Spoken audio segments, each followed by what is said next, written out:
Hi everyone, welcome back to How We Homeschool. This is going to be a look at our 6th grade curriculum from the Shop Your Shelves series that I've been working on. So what we'll do is we're going to start out with history because that takes up the majority of my space here and I need to work my way up to the other books. So for history, this is where we kind of will get into more of the American history. So we will read, we have 25 of the Who Was, What Was series of books regarding American history. And they will read all of those. And then there are 15 I Survived books. All of my children have thoroughly enjoyed these books. So that is what will be covered for history. Okay, and now for Bible. Depending on having a son or a daughter, we will continue working through Plants Grown Up for a young man or Polished Cornerstones for a young daughter. This is a Bible curriculum that is designed to go from kindergarten through 12th grade, so we will be using this for the 6th grade. And then over here we have Life of Fred Math. Decimals and percents is what they'll start out with, and Pre-Algebra 0 with physics. And then for science, we'll go ahead into the Exploring Creation with Chemistry and Physics. They will read and notebook their way through this and do the experiments or projects, they call it, at the end of each chapter.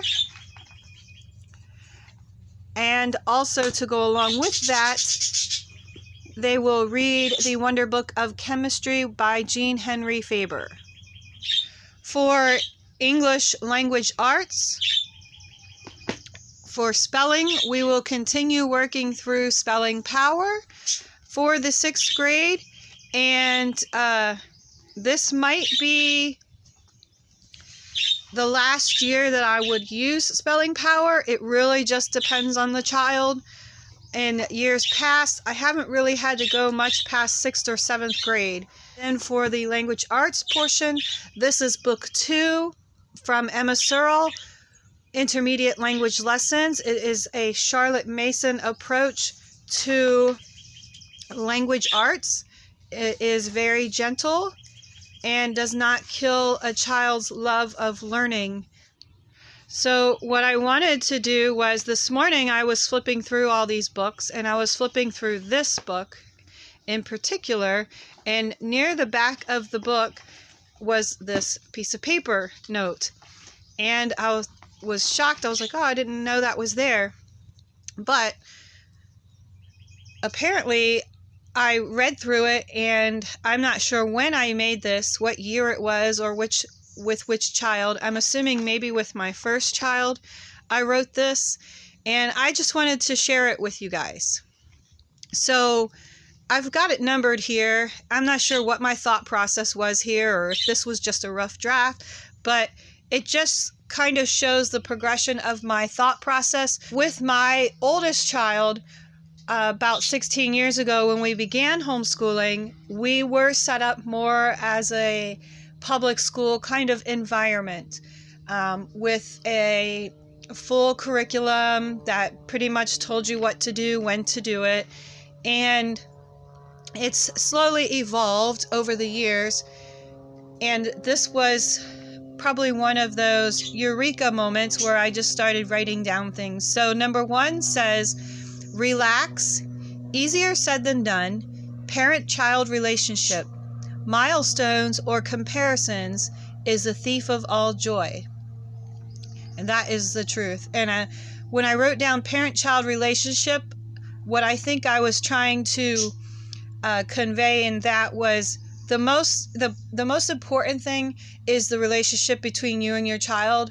And it's not worth damaging when you say, hey, you have an English paper due or a test or something like that, and the child just really does not want to do it, is crying or just a lot of tension is happening, and you force it anyway because you think that that's what you need to do, thereby damaging the relationship between the two of you because of possibly our lack of compassion or just not recognizing that the child wasn't ready for it.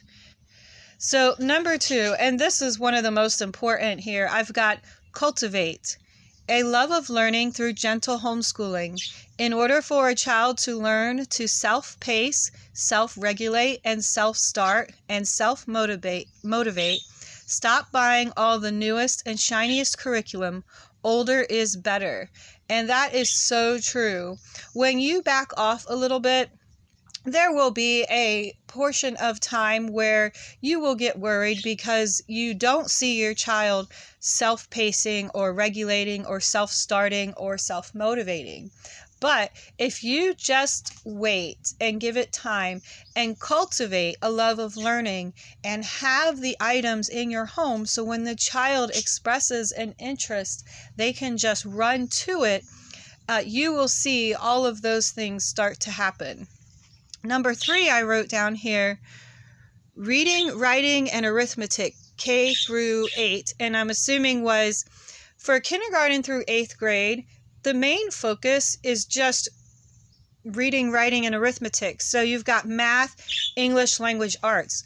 All the other stuff, the science, the history, all of that stuff, they will learn automatically just by picking up a book and reading it. We don't have to have tests and supplements to curriculum and all these other things.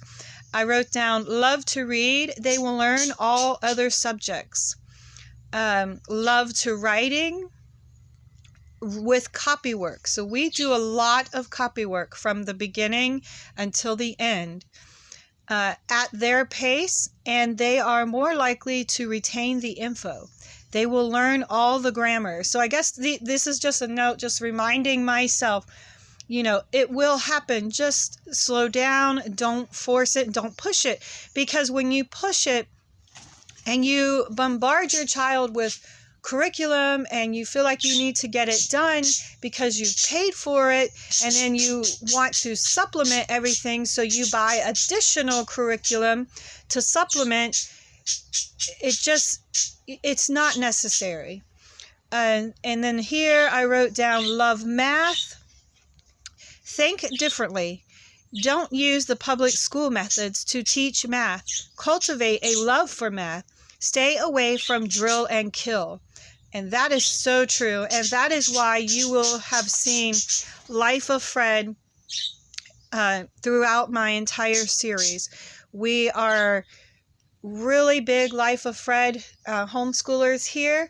I do have other things. I have all of the teaching textbooks, 3rd grade through geometry, because I didn't know, when I was first investing in curriculum, I didn't know what style of learning my child was. So I bought both, and I let him decide. And one year he would be Life of Fred, or she, and then the other year they would decide, I want to just do teaching textbooks, and then they'd go back and forth.